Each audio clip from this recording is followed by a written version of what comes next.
All right, guys, so here we go. Now it's Malaysia. We had Singapore, the UK, Germany, Japan. You can go on and on. All these countries are in, mostly because, well, they have to be in. And the latest piece of news integrating and adopting RippleNet, utilizing XRP, the digital asset. Every time I say anything like this, where some countries are using RippleNet, there's always some bozo in the comments that says, well, they don't have to use XRP or they're not using XRP.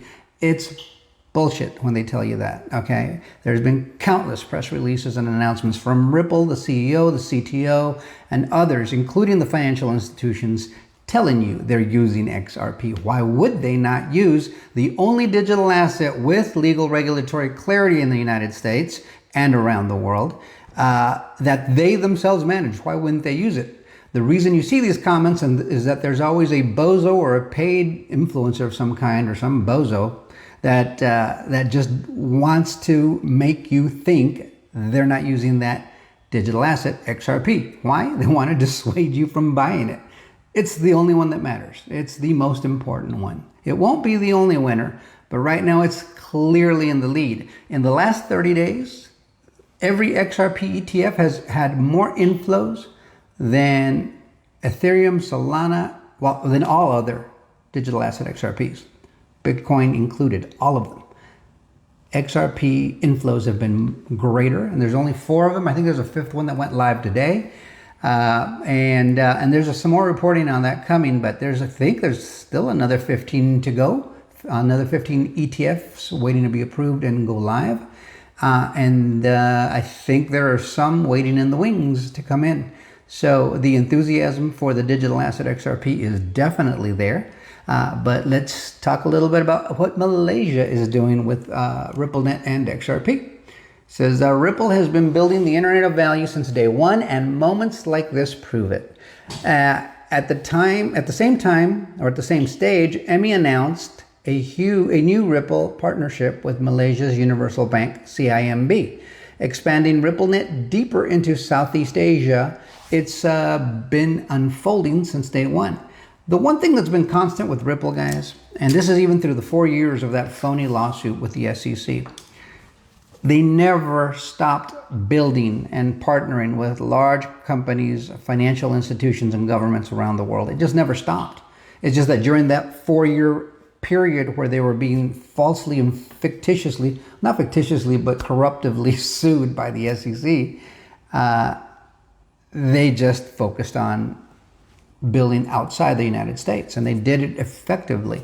And those relationships are bearing fruit, because now at the moment when it matters, all these things can happen quickly. They don't even have to test. The testing period is long done. It's live, ready to go. Instant settlement, guys. We're talking about T plus 0. Transaction plus 0 time. 3.5 seconds or 3 to 5 seconds transaction finality. Secure, inexpensive, reliable. That's what XRP represents. And so they want that kind of service available to their people out there in Asia, Malaysia specifically. So I'm going to let you see the video with the announcement of what's happening here.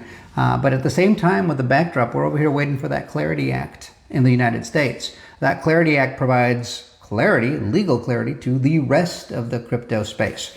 But the one that already has it is XRP, which is why this can happen with RippleNet and XRP. We're not seeing this happening with Solana or Ethereum or Bitcoin or any of these other weirdos. It's not happening with them because they don't have legal regulatory clarity.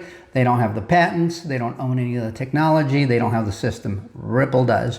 They've been developing it with a myopic focus. I don't know how to put it to you that way, I guess, with tunnel vision. I mean, they have been concentrated on building this out, because they know where they stand. They know the digital asset that they have.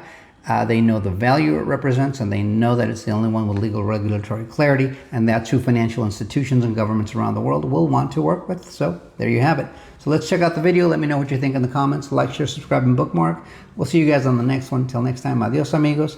Man, I think I need some jet fuel. I'm going to get me an espresso. I feel sleepy, guys. It's been a long day. Hope your day's gone pretty well. We'll see you on the next one. Till next time again, adios, amigos. Actually, today I'm very, very excited to announce the CIMB which is the second largest Malaysian bank and fifth largest ASEAN bank in ASEAN.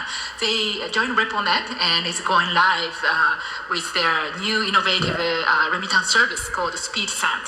Yeah. They partner with Instagram. With Instagram, yeah. Yes, and now initially they are sending payments from Malaysia to Australia by expanding into 15 different markets using Repo's technology, real time. So those like, innovative banks like CIMB is building applications on top of our kind of farming and infrastructure.